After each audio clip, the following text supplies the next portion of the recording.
Hold on just a little while longer.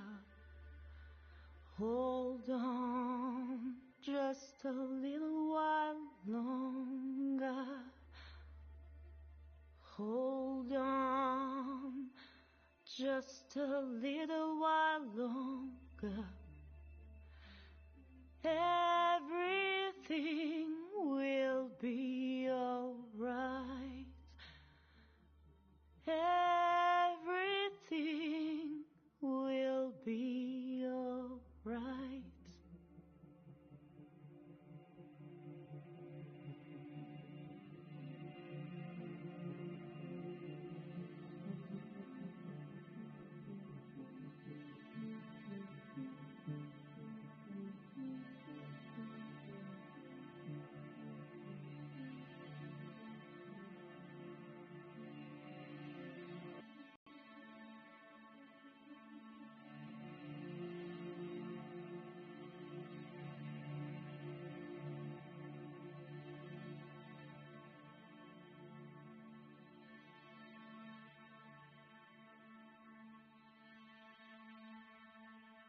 Saviez-vous que Détroit se situait sur le chemin de fer clandestin, route qu'empruntaient les esclaves pour fuir au Canada durant la guerre de sécession? Et bonjour à tous, ici Yoshi Game a Gamer et bienvenue sur le live de Détroit Become humain. Donc hier j'ai terminé le jeu, comme vous avez vu, j'ai platiné le jeu, j'ai trouvé le livre, le magazine numéro 41 dans le manoir. Donc ça va, j'ai eu de la chance, je l'ai platiné. Donc là aujourd'hui je vais vous montrer ce matin juste biographie et vidéo et puis comme ça voilà, ce sera tout. Salut à toi Vince, comment vas-tu? Bien tranquille? Moi ça va tranquille et toi? N'hésite pas à liker le live, à partager le live. Voilà. Moi je trouve que le jeu est bien pour un jeu futuriste, année 2038, où on peut faire des choix. On peut incarner 3 personnages, donc 3 histoires différentes de chaque personnage. Karl en but, je veux dire Marcus le but, lui il s'occupait avant de Karl, et Karl, vu que j'ai assommé son fils, du coup son fils il a survécu, on croyait mort, mais non, je crois qu'il a survécu. Du coup il s'est retrouvé à l'hôpital et du coup il est resté dans le coma pendant longtemps. Ah merci pour le like Vince, merci beaucoup. Et alors je vais voir ce qu'il me reste à acheter, enfin acheter avec les compétences que à chaque fois dès que vous terminez le niveau vous avez compétences, les points qu'ils vous donnent, comme ça vous permettra d'utiliser pour les personnages, voilà. Je vous l'ai peut-être déjà dit, mais j'aime bien votre décoration intérieure. Elle reflète vraiment votre personnalité. Enfin, j'aime bien. Donc Marcus avant il s'occupait du vieux. Bon, donc vu que les flics l'ont abattu, du coup Marcus s'est retrouvé dans la décharge. Et le but c'était de reconstituer enfin son corps, vu que c'est un androïde, voilà. Et au final, il y a un mec, enfin un androïde dans la décharge, lui a dit il existe un endroit où on peut être libre. Et c'est là qu'il dit va à Jericho. Jericho c'est le grand bateau qui est énorme. C'est ce que vous voyez aussi à la fin, quand il y a du monde. Voilà, c'est ça Jericho, et aussi vous pouvez le voir au début. Aussi un coup vous allez à Cyberlife pour récupérer tous les biocomposants, ça veut dire pour maintenir en vie les androïdes. C'est grâce à ça qu'on peut tenir en vie. Enfin pour les androïdes. Sans ça il y en a ils se désactivent, c'est-à-dire il y en a ils meurent. Voilà. Vous avez plusieurs choix qui s'offrent à vous. Après à vous de créer votre propre histoire. Après tout, ceci est mon histoire.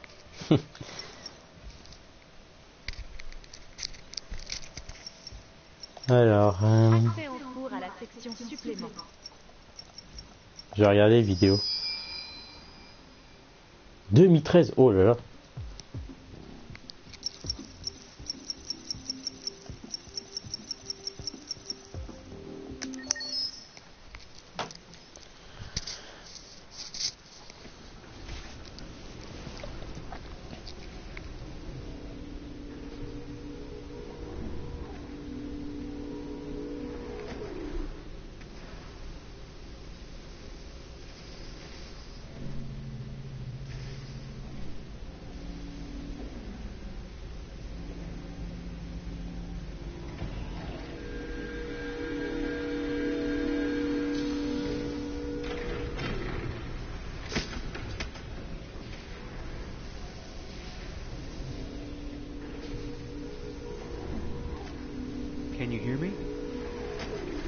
Yes.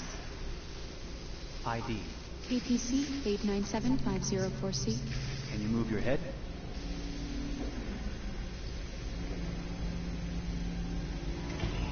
Your eyes now. Give me your initialization text. Hello. I'm the 3rd generation AX400 android. I can look after your house, do the cooking, mind the kids. I organize your appointments. I speak 300 languages, and I am entirely at your disposal as a sexual partner. No need to feed me or recharge me. I'm equipped with a quantic battery that makes me autonomous for 173 years. Do you want to give me a name? Yeah. From now on, your name is Kara. My name is Kara. Initialization and memorization check. Now, can you move your arms?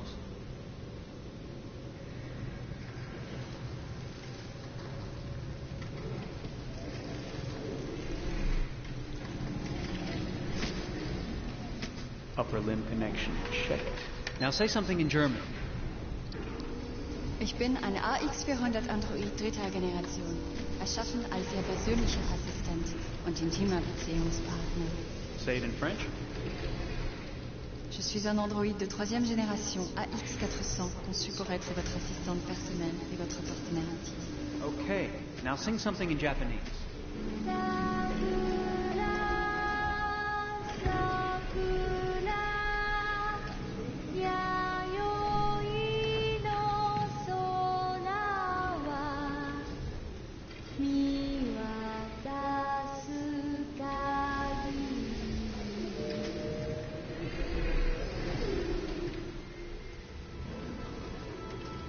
Multilingual verbal expression check. Go ahead, take a few steps.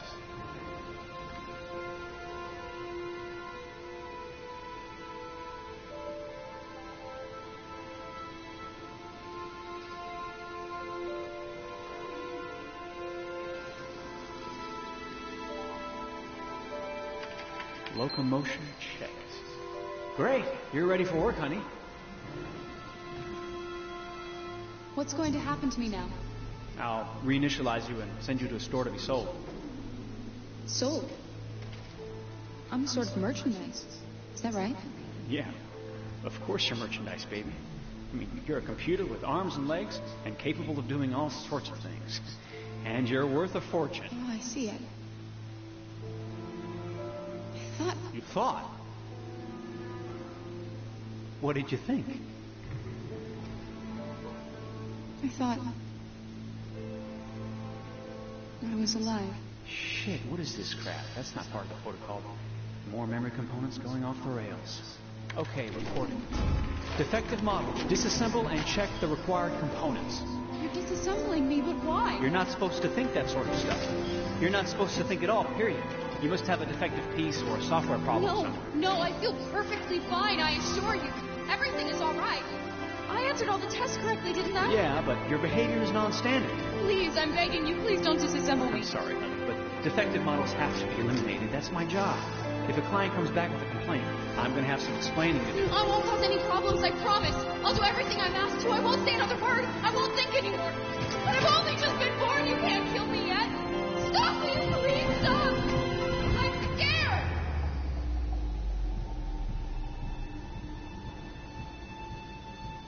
I want to live. Begging you.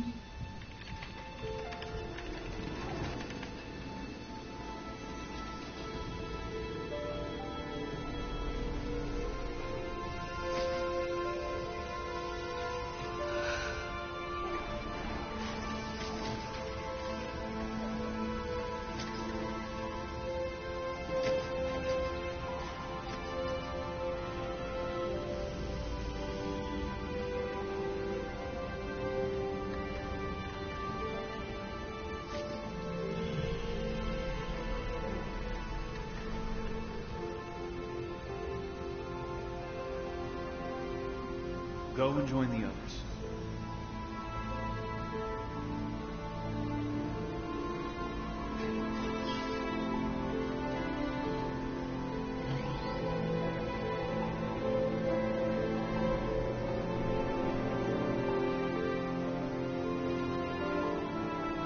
Stay in line, okay? I don't want any trouble.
Ah ouais, d'accord.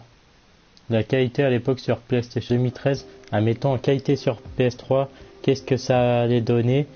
Et c'est pour ça qu'ils n'ont pas sorti le jeu Détroit Become Human sur PS3, mais ils l'ont sorti sur PS4 en qualité plus 4K, voilà.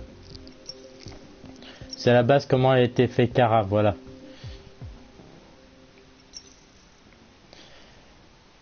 J'aime bien le jeu, l'histoire, tout ça. Marcus qui se bat pour la liberté, qui obtient à la fin sa liberté pour les androïdes. Comme ça, il s'entend avec les humains. Kara et Luther, leur but c'est d'aller au Canada, ils ont réussi. Dans la mauvaise, ils sont dans la décharge. Voyons. Et Connor, lui, s'il survit, bah à la fin, il dit tu as réussi Marcus. En gros, ça veut dire que Connor lui envoie plus de 2000 androïdes sur les chaînes d'assemblage de CyberLife. En gros, comme ça fait une armée d'androïdes pour Marcus et voilà. En gros, c'est CyberLife qui a gagné avec Connor et Marcus, Nor, Josh, Simon, voilà. Et les autres. Donc cette histoire est bien. Donc j'ai tué Todd avant, pourquoi? Parce qu'il était un peu chiant, il donnait des coups. J'avais envie de l'épargner ou le tuer, moi je l'ai tué, voilà. Bon allez. Ce que je vais faire là, c'est que je vais vous montrer pour les autres vidéos. Je vous répondrai par message. Bon, on peut dire que ce jeu futuriste il est bien. Hein. Si vous voulez l'acheter, ça coûte, allez quoi, 35 euros, 30 euros, voire 40. Et après, c'est à vous de voir. Si vous voulez l'acheter pour Noël, vous verrez. Si vous avez bien sûr la PS4, voilà. Donc Kara, c'est qu'a fait donc vous avez vu l'actrice. Donc celui qui a fait Connor, c'est Brian Deschard, et celui qui a fait Marcus, ça je sais pas. Ah, c'est Valkyrie, je crois. Enfin Valkyrie ou enfin je sais plus pour Kara. De toute façon, c'est écrit au cas où. Voilà. À la base, il était fait pour PS3, mais bon, vu que les développeurs ont décidé Quantic Dream de le faire sur PS4, du coup, ils ont décidé de le faire sur PS4. Voilà. Bon, allez, je vous laisse.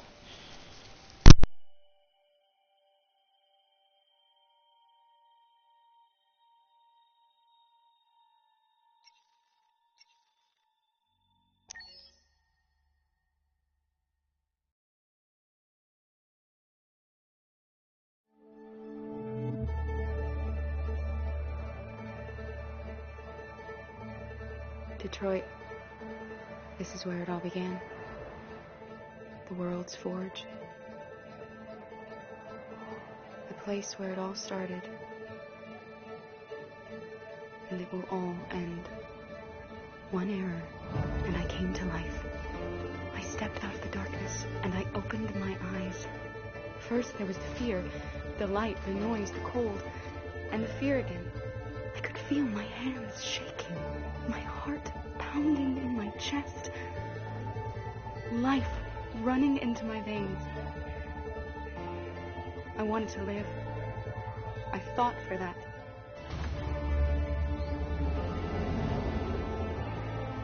I had to find out what was outside. I had to see daylight, feel sunshine on my skin, wind on my face, to see the world, the colors, the smells.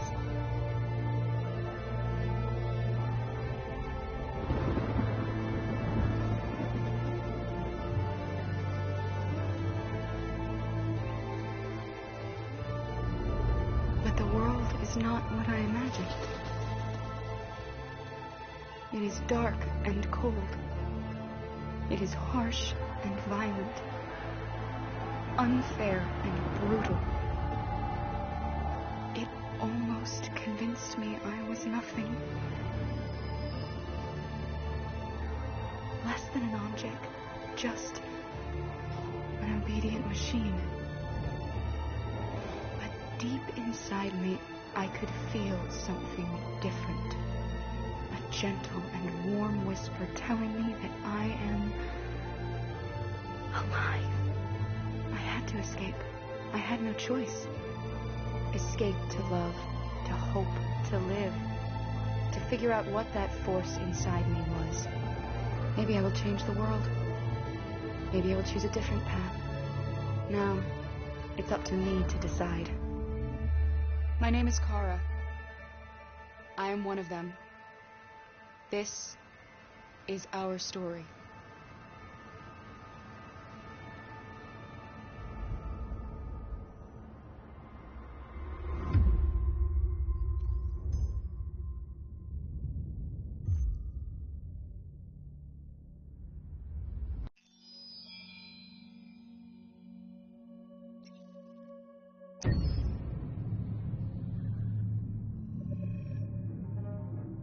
When David and Guillaume got back in touch about making Detroit, I wasn't terribly surprised they decided to make it because the fan response was so intense. So it makes sense that they would choose to do that after the enthusiasm.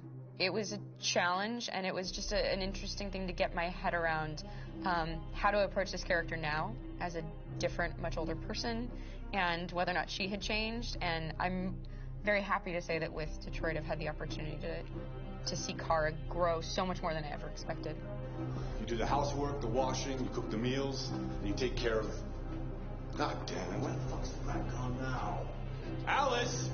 Alice! I mean, she starts out essentially how she does in Kara in a very, not robotic, but, android other way, and getting to take this journey where she becomes more and more human as it goes on. And as an actor, that's a wonderful exploration in every way, whether it's how she sits, her posture, how her voice changes, how emotions change, and how much emotion is based on things like empathy and social experience. And so having, as much material as I got with David to have this huge, nuanced arc was really incredible. Why couldn't we just be happy? This experience has been quite different than the experiences I've had shooting film or TV or doing theater work. I have 83 dots on my face and really, really flattering black wetsuit type thing, and you're jumping around with props, and it's kind of like being a 10-year-old imaginative kid, which is fun. There's 80 cameras around us. It's already lit, so we just shoot and shoot and shoot and shoot and shoot. There's no change of sets. There's no hair and makeup, there's no wardrobe, so we move really fast, and we'll go through about 35 pages in a day. Working in TV or film, we'll probably do. So that kind of process of working is very challenging, but it's also very exciting because you just have to keep coming up with new ideas, and your head goes all over the place because you're trying to keep track of basically 4 different storylines for each different response. You shot that girl, for fuck's sake. It was a machine that looked like a girl. Yeah, I know what I should have done. I just told you I couldn't. All right, I'm sorry.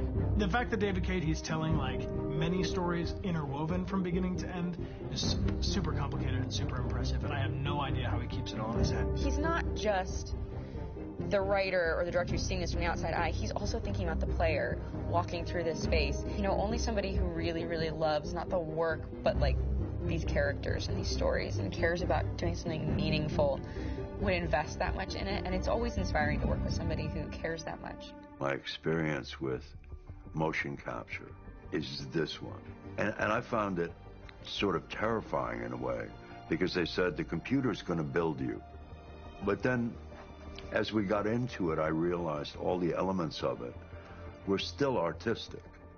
I just dipped into a really brilliant setup here. I've never seen anything like it. And this won't turn me into a product because I was playing a character. So, it's wonderful. In the game, Detroit comes back because of a revolutionary industrial rebirth. And there's no reason why that can't happen in Detroit, because they have such tremendous infrastructure for millions and millions of people who can very easily support, a new industry. The city is really strong and resilient, but the city has also been through so much. You see the damage. but it takes that time of kind of rebuilding and reinvesting into the city that I think is happening slowly but surely. The potential of Detroit as a city is something that this game does a lot of justice to, because it would be easy to look at Detroit as some place that used to be, and that's not the case. This game provokes a lot of conversation and reflection on our potential near future engagement with machines. That's what we are to them. Just merchandise on display in a shop window. I think that a group that feels marginalized, feels like they deserve and have earned access to themselves and the environment around them, and are trying to figure out a way to articulate how to get freedom. What was I designed to be? Their slave? Their toy? It plays with your comfort levels. You think that this is fine, you're comfortable with it, until something blurs the line and throws you off, and now do I feel differently about whether this should be allowed? Should it be banned? Should it be encouraged? You're gonna ruin our lives, and for what? For a bunch of machines? They are not machines! They are alive! I'm alive! You're alive! They're nothing! There are lots of comparable comparisons to any type of persecution of religion, race, etc., dating way back. It can't just be a video game where you shoot 'em up or where people make these choices to do whatever. I think that's the whole point. You have the choice, and you can either choose to go in one direction with your character or another. And I think that's going to be very telling about the gamer. Very telling. I think there's going to be a really strong reaction to this game, which has such a strong perspective. I'm that much more proud of it now to get to be a part of it, because it's important. In this game, you're actively building and designing the character through not just what kind of shield does he have or what color hair does she have, but like their temperament and the way they deal with problems. The different endings to this game are so radically different based off maybe seemingly insignificant choices in the moment, but like life, they all add up. And can't play life again, though.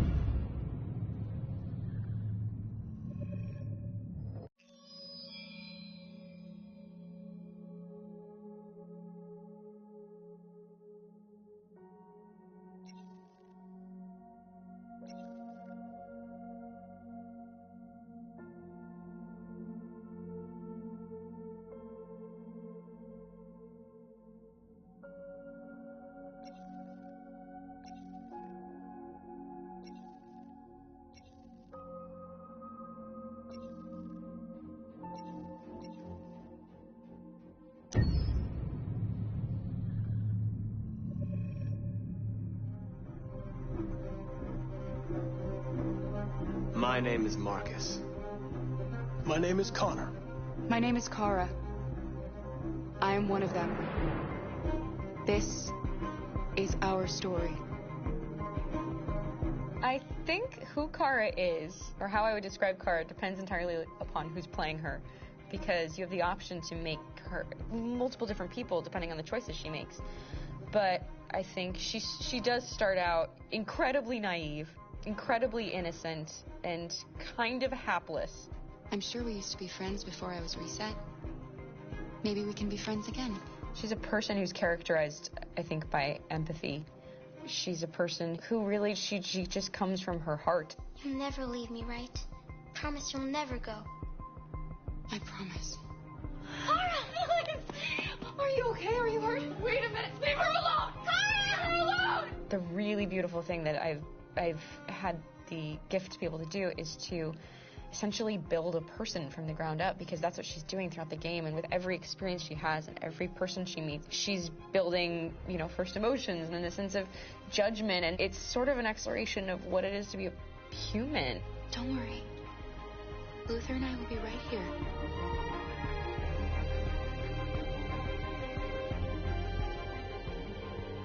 David and the creators have painted a really intriguing and engaging picture of a near future where we rely upon androids for a lot of our service class business, the class that serves us, that helps us, that handles our baristas and our drivers and our housemaids. And what is humanity, where we tap into it, how and why we treat each other the way that we do. And my character Marcus has a really intriguing journey, becoming deviant, realizing that he actually has feelings and human qualities inside of him, and it's a really incredible ascension into becoming fully realized and coming to terms with what you actually deserve better than this in life. And not only do you want it for yourself, but you want it for your peers. We've come here to demonstrate peacefully and to tell humans that we are also living beings. All we want is to live free. You know what? This thing, Dad, is not your son. It's a fucking machine! I think that a group that feels marginalized, feels disenfranchised, feels like they deserve and have earned access to themselves and the environment around them, and are trying to figure out a way to articulate how to get freedom. Connor is analytical. Connor takes things literally. He starts in the beginning place where he's very mechanical. He feels nothing inside, of course, and it's all just a system, a protocol that he is executing to get whatever he wants to happen, which is help humans stop deviants and to find the link between deviant androids. You were designed to serve humans, not kill them! What was I designed to be? Their slave? Their toy? Just say, I killed him! Is it that hard to say? Stop it! Stop! But of course, over the course of the story, and depending on the player's choices, Connor can grow in many different ways. He can deviate from that procedure or not. Moment of truth, Hank. Am I a living being?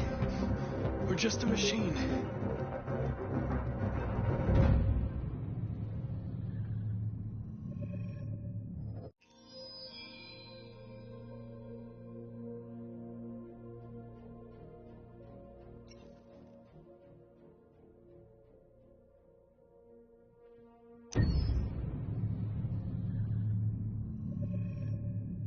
Game after game, we try to challenge ourselves. For Detroit, we wanted to, first of all, to write a story that would be incredibly bending, which means the most non-linear story that we've ever created.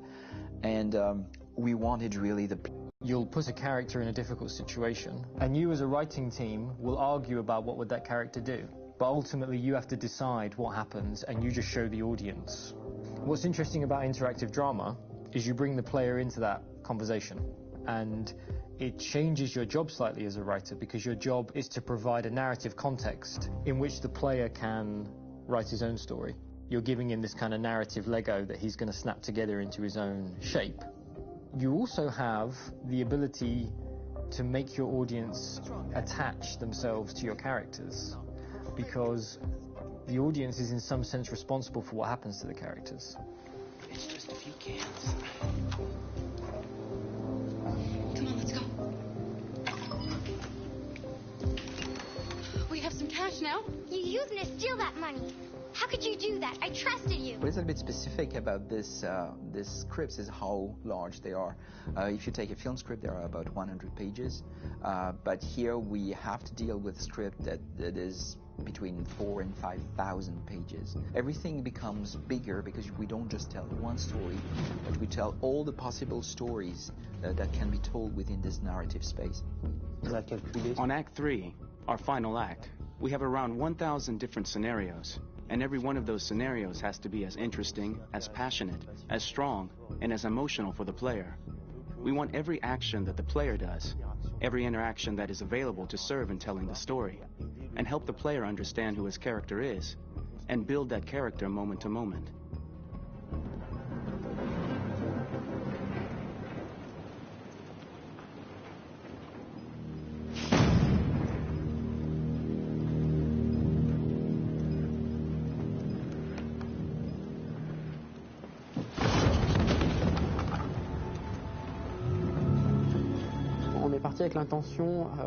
We started with the intention pretty early on that we would never lie to the player.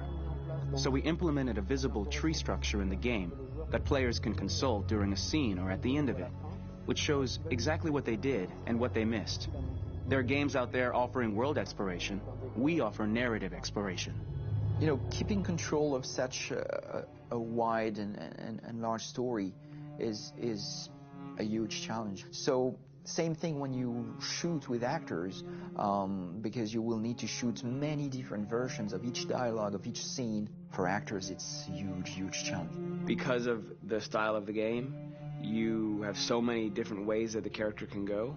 Every decision, it's what I call kind of choose your own adventure. Like every decision that the player makes, it's going to open up 40 more pages of material and experience that ties in, which means as a performer, you have to try to continue to make things feel real that the player might not ever see, but also that in performance, it's not always connected to a previous act. It's grueling, it's hard work, but it's a great team, and I enjoy doing it. I was really frustrated. I was until I got to this point where I kind of was able to step outside of my own experience and even in a lot of ways my own process and be able to step outside of that and okay, this is something new. What do you need? How do I meet you there? How do I give you what you need and still feel like I'm doing what's right? And once I did that, then all of a sudden it got really fun. It was much freer, and having to approach it in a new way and think about the player and think about how it serves them and what I'm doing for them or what I'm letting them into. It's really, I think, helped me grow in general. Remember, there's nothing on the left. That's a wall, so it's probably all there. And then make her come first, close. But I think you would go first to check that it's safe. Okay, sure.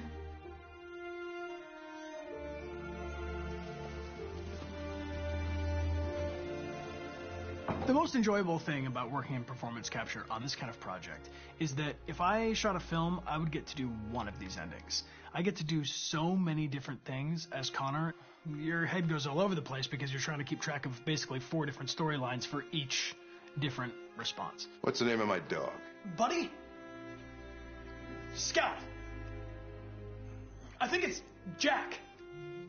I can't remember. So I worked with physicality a lot because it was a good way to anchor myself in these different rings of the tree as the story grows out. I know where that is physically in my body, and then I can switch more continually on set, and it'll be entirely up to the player to determine what order those things come out and what they look like from a distance. Like if you're playing through it, the culmination of all of that will be their version of Connor. I'm faster than you, and I don't feel pain. You don't stand a chance against me. Listen, asshole. If it was up to me, I'd throw the lot of you in a dumpster and light a match to it. Shooting action scenes at Quantic Dream is a real challenge because these are scenes where the storytelling has to continue. It's not an action scene just to have a dose of adrenaline. The stunts have huge consequences on the rest of the story. It's really a moment where we implicate the player and tell him that the choices he makes during an action scene will have a direct impact on the evolution of his story. My biggest challenge on Detroit has been managing the large number of animations that we received from motion capture. Detroit features more than 37,000 animations, which is a huge amount to handle on a daily basis. You have to realize that the player, in his first playthrough, will miss certain scenes. This also means that we had to think of, conceive, and produce all the potential story paths. The characters' costumes, the places, day or night, the weather. Did the character get shot in the shoulder? Did he get injured? All this consistency forced us to produce a lot of graphic assets in order to, quite simply, allow the player to have true continuity throughout the story. Honestly, we were even surprised by the challenges that come with such a big tree structure, and we did our best to guarantee quality across all the game and make sure that whatever path you choose within this narrative space, you will have an equally good experience.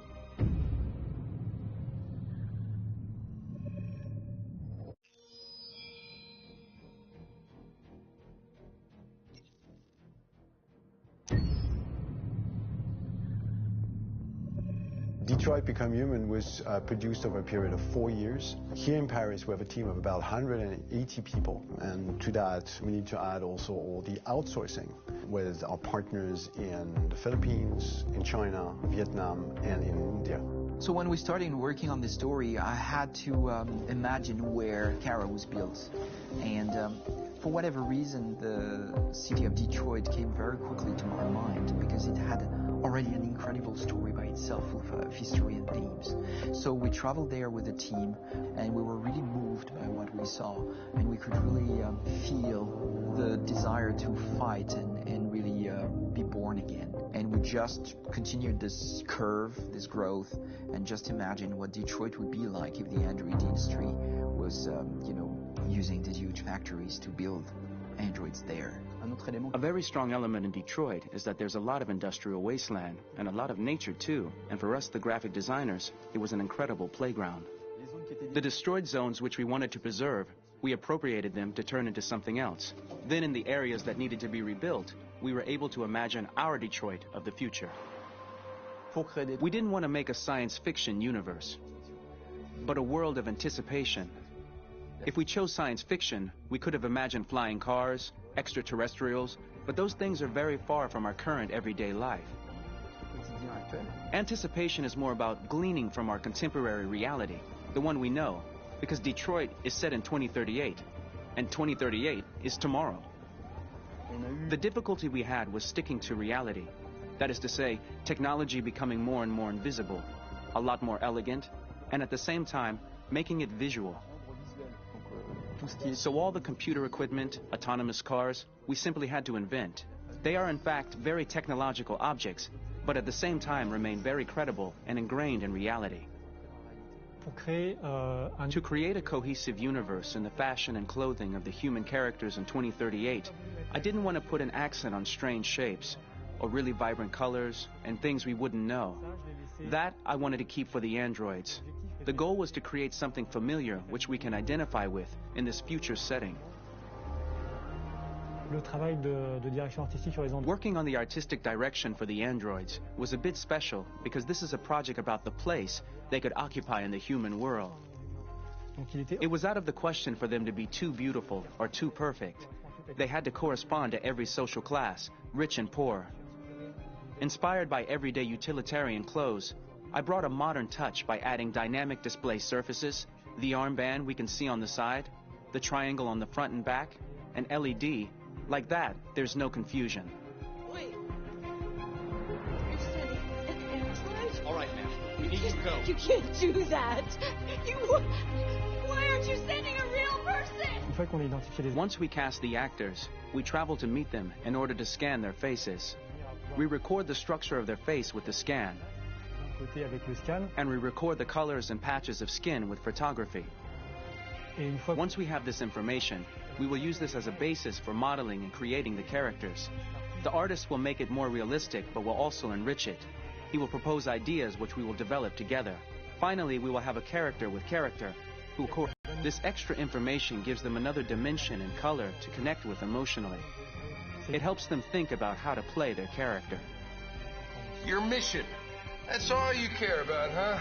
You should consult a professional who can help you. Beat it, you hear me? Get the hell out of here! So there are 3 types of shoots at Quantic Dream. Shooting and performance capture, where you capture the whole actor, his voice, his face, and his body. These shoots are obviously done with American actors because the game's original version is in American English. After that, there are the body-only shoots, representing around 250 days of filming, while the performance capture is 100 days of filming. Now, body-only shoots, there are 2 types. There are the action shoots and the technical shoots, which are mokit shoots.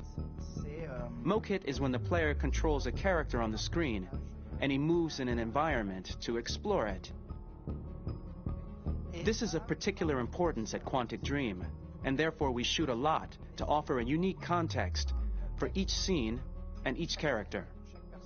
To prepare a motion capture shoot, we first get together to look at the sets we need, the animations that we want to shoot, which ones need to be grouped together, or which ones need to be cut and shot at another time, so that we get the most out of the shooting day. This often means shooting scenes out of order, especially those with big props or accessories, like a big car, for example. So we shoot all the animations related to that particular prop first.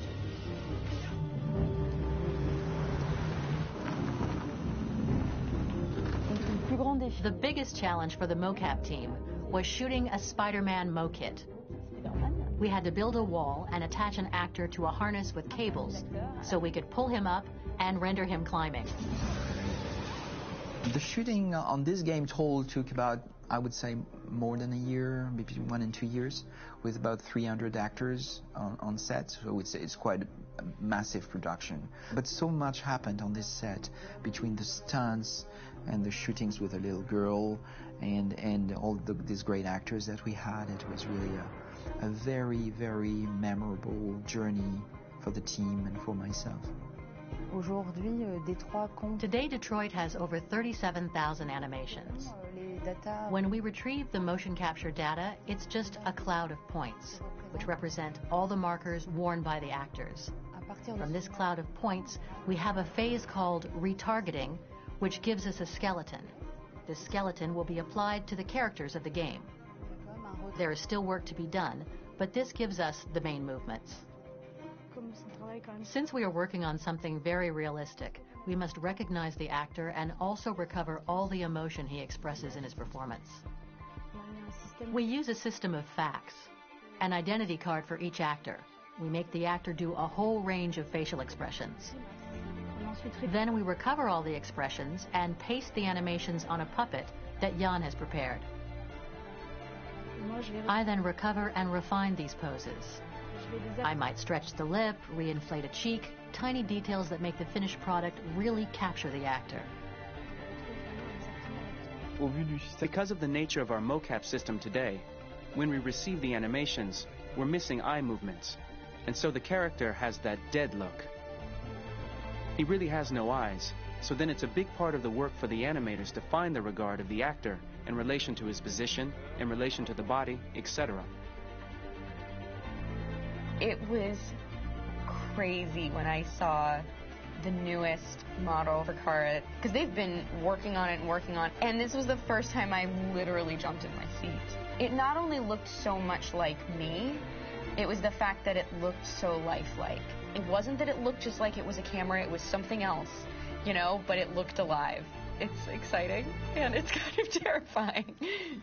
Game after game, we learned the rules of optics and filming, and our goal with Detroit Become Human was to have cameras that would actually emulate the optics of a real physical camera. So basically dealing with real-world imperfections was our main task, and just to make cameras look as real as we can. Once the animations are shot and processed by the animation department, integrated and polished, we film them. That is to say, we really do a mise en scène, as in cinema. The real difficulty of our job is to know if these cameras are telling us something. Are they in the emotion of the scene? Do they describe exactly what the action must convey, what must be felt?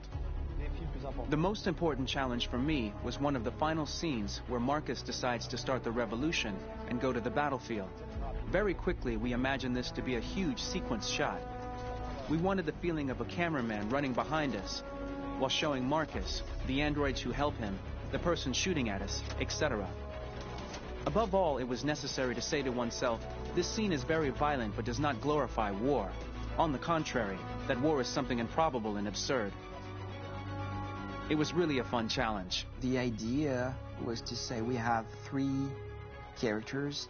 We would like each of them to have a specific cinematography. We wanted Kara to be much more filmed with some kind of handheld camera, to have something very living, very breathing. For Connor, we wanted something very cold and very perfect. And for Marcus, we wanted something epic and spectacular. So it was about the filming, but it was also about the photography. So we worked with a director of photography to give each character a different lighting, different key colors. Each of them would have their own worlds. And finally, we worked with the composers, so they would create a specific sound for each character, so each would have his own world and his own style.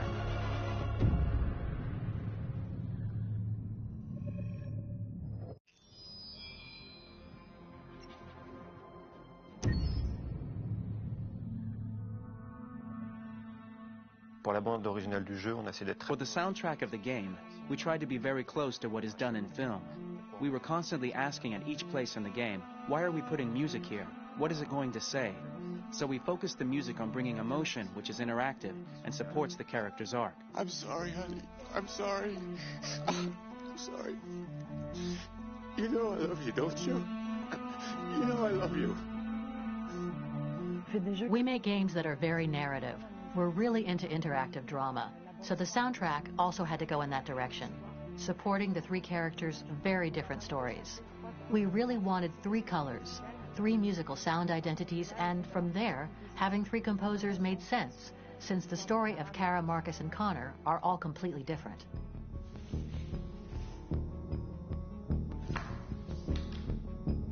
You recognize him? It's Carlos Ortiz. For Connor, we wanted a soundtrack that could be very cold and very mechanical, very machine-esque somehow. For Kara, we wanted a soundtrack that would be very moving and emotional. It was about the quest for identity, but it was also a journey about love and empathy.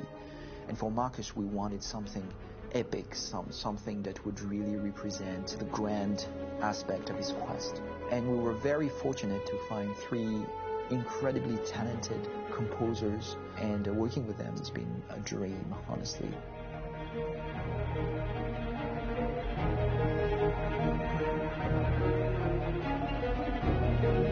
My name's Philip Shepherd, and I'm a composer and a cellist and a producer, and today we're at Abbey Road Studio One, which is my favourite studio in the world, and today we're recording the soundtrack for Kara from Become Human.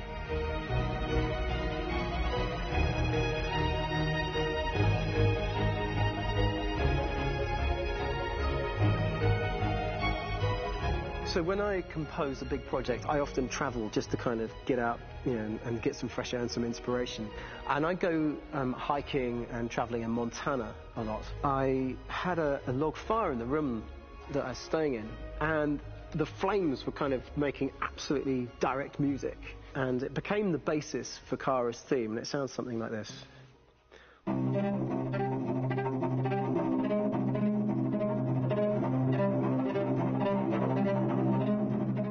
Now, over the top of that, I found a little theme that just seemed to fit over the top, which is taking Kara's name, Kara, and just using like a two-syllable motif, and it sounds like this. We're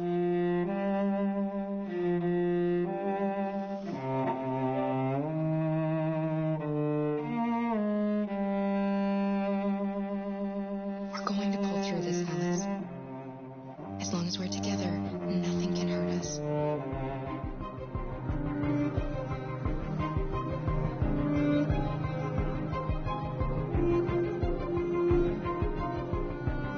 And all the time that's fitting over.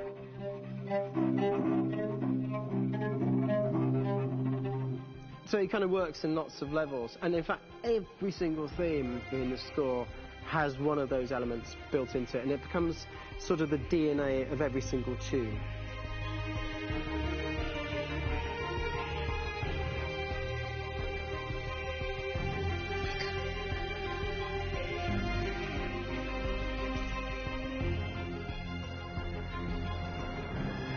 For me, writing this theme for Kara, I actually had to tap into what it feels like to be a father to daughters. I really had to tap into everything I feel about my daughters, and thinking, well, if I had to write music for them and that sense of trying to protect them but also give them the freedom, that's totally where it came from. Because each composer has been given the sort of narrative responsibility for very different characters, I haven't had to sort of go into other styles. I can actually be very loyal to this particular character and sort of hopefully encapsulate her. But it means also I've suddenly become very connected to this character, and if for some reason it goes to game over early, I'm going to be mortified. You know? They're over there! Starting a new project, for me personally, it's always finding the right tone, finding the right color, I like to call it. For me, it's finding that right texture that actually sits against picture really well. One of the biggest things is I created custom instruments for Connor. My approach to all of these custom instruments is that I hear the sound in my head. And either I could just come into the piano and just be like, all right, so I'm going to just get on the computer and just create it. I rather be able to play these instruments physically. Oh, that's nice. If you can play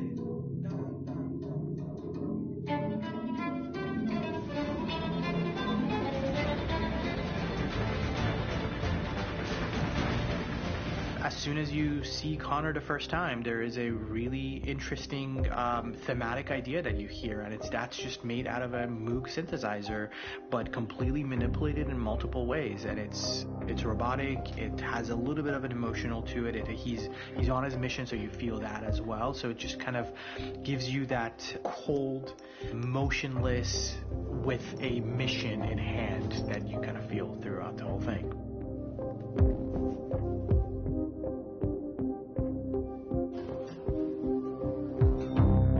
Because the music evolved, one of the things that I was very weary and I was very kind of focused on was the way that the music has to evolve. So my idea behind it was that Connor is a singular android that could at any point become a deviant, or could actually stay as an android. So I created a more or less an Connor theme, and then I was able to just manipulate it in different aspects of it. Is everything okay, Lieutenant? Chris was on patrol last night. He was attacked by a bunch of deviants. I'm a human being writing for a robot, and throughout Connor's journey, he meets someone, he meets a partner. So how do you deal with a robot feeling? And I've met a partner that I'm going to work with, or all of a sudden he sees a dead body. Does this robot have an imagination? Does this robot have a feeling? And if yes, how do you translate that into non-emotional music? So it basically at any point I was just like, I can't do this, and then I just do it. Property was damaged and fires continue to rage in several major districts across the city. Some people are asking, have androids become a threat to our security? When I first started really digging in on Marcus, the one thing that I really tried to capture was the transformation process. You know, Marcus is this android that evolves over the course of the game and really goes from kind of figuring out that he's more than just an android. You know, he's starting to develop kind of a human soul in a way. Try to imagine something that doesn't exist, something you've never seen. Now concentrate on how it makes you feel, and let your hand drift across the canvas. The other side of Marcus that I really latched onto was that he almost became a savior for a lot of the other androids in the game. So when I started developing the theme for Marcus, I really made it like a church hymn.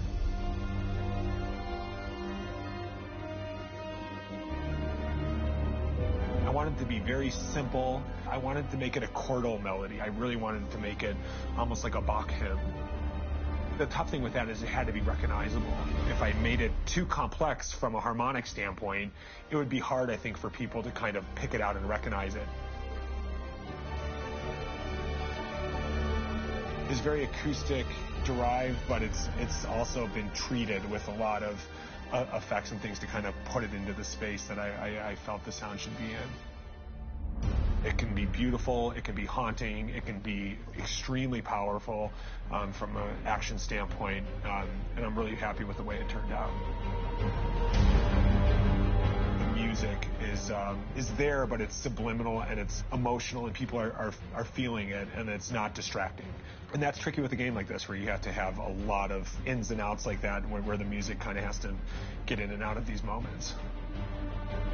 This is a war we're fighting with the humans. If we fail, they'll destroy us. I think the game's been put together so well where I just wanted to make sure that I wasn't ruining the emotion.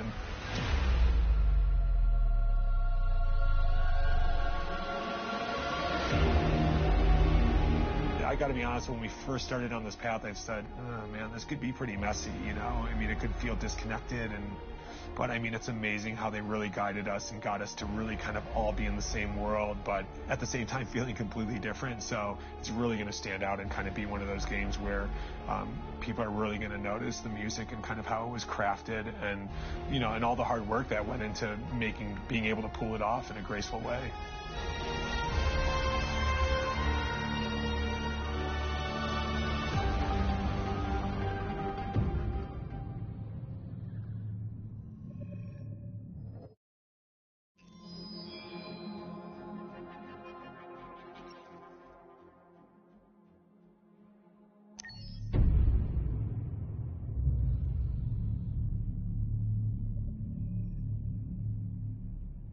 For starters, what should I call you? I'm Chloe. And you, what's your name? Oh, John. My name is John. Delighted to meet you, John. Could you tell us a little about yourself and what you can do, Chloe? Of course. I'm the first personal assistant built by CyberLife. I take care of most everyday tasks like cooking, housework, or managing your appointments, for example. And I understand you're the first android to have passed the Turing test. Could you tell us a little more about that? I really didn't do much, I just spoke with a few humans to see if they could tell the difference between me and a real person. But it was a really interesting experience. But this is the first time in history that man has created a machine more intelligent than himself. I gather your brain can perform several billion operations per second. Is that right? Absolutely. But I only exist thanks to the intelligence of the humans who designed me. And, they have something I could never have. Really? And what's that? A soul.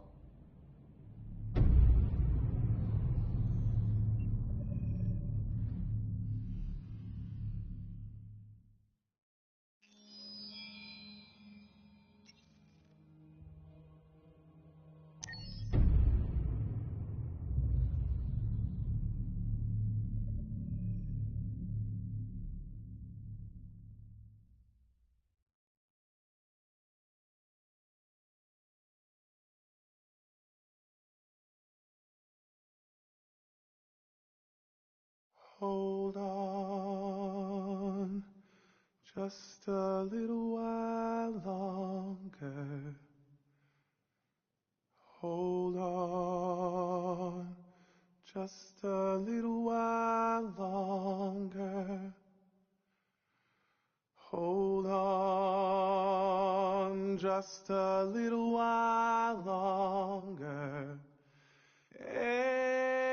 Everything will be alright.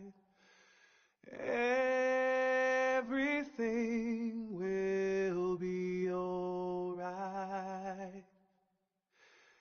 Fight on, just a little while longer. Fight on, just a little while longer. Fight on, just a little while longer. Everything will be alright. Everything will be alright. We will sing on just a little while longer. Sing on just a little while longer.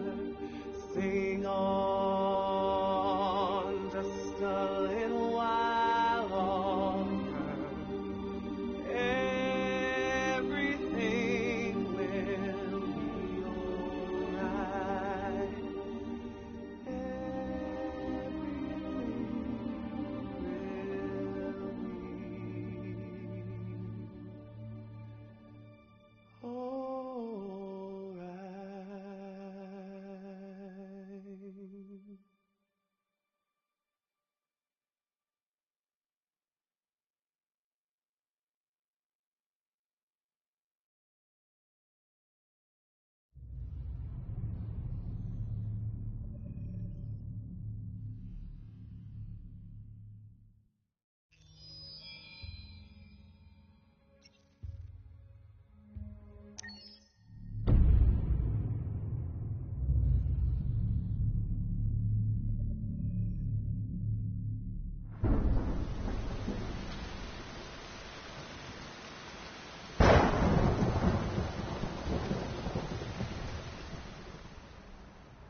Rock-a-bye baby in the treetop. When the wind blows, the cradle will rock. When the bough breaks, the cradle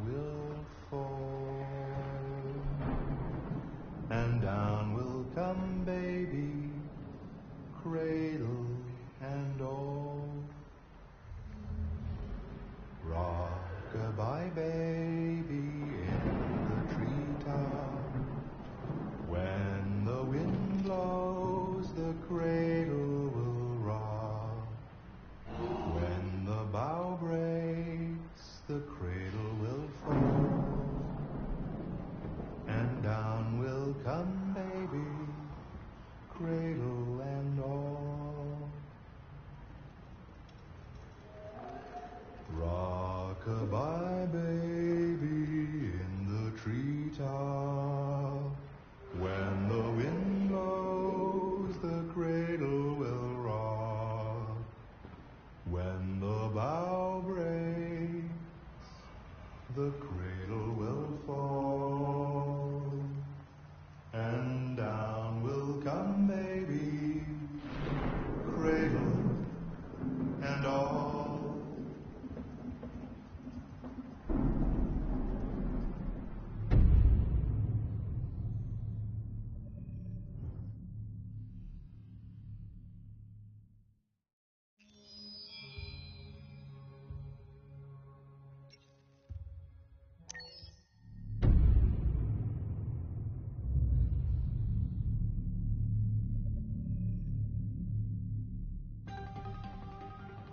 In the space of a few years, androids have completely transformed the world in which we live. By letting androids into our homes and factories, the CyberLife company has made them everyday technology. The founder of CyberLife, Elijah Kamsky, is a very discreet man. Despite being the CEO of the highest valued company in the world and being voted Man of the Year by Century Magazine, he remains a mystery for most people. That's why we at KNC are so excited to be here as CyberLife opens its doors for the first time. Elijah Kamsky, could you please tell us where we are? Certainly, and welcome. We're currently in CyberLife's production center in Detroit, where all models are designed and manufactured. More than 10,000 androids come off the production line every day. Fascinating. Could you tell us what your goal was when you founded CyberLife? Well, I simply wanted to use technology to carry out all of our most annoying and repetitive tasks, so we'd have more time to enjoy life. I imagine you must have faced many challenges. Yes, there were technical challenges, but the hardest thing was to design an object that we would want to welcome into our homes. We had to imagine a machine in our own image that resembles us in every way, that moves, breathes, blinks like us, but yet is smarter and more capable than any human being. Let me show you around. We're here in production unit 4. Could you explain in a few words how the android... Skin to the whole body. A human operator checks the cognitive abilities with a pre-established protocol, and finally, the android is conditioned and sent out throughout the country. Here's the result. Say something. Hello. I am a RZ400 model. How can I be of service? You can go now.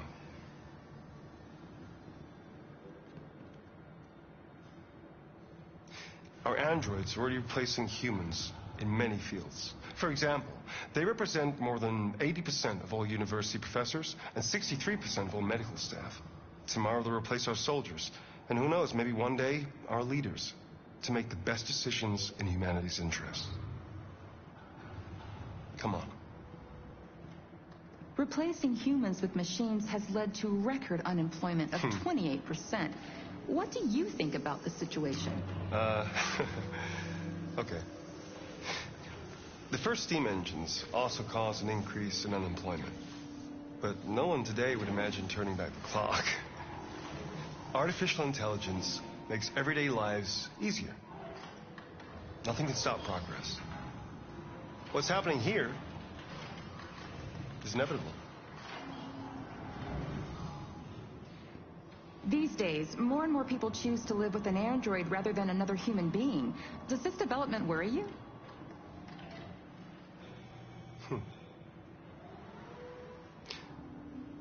Everything's much easier with an android.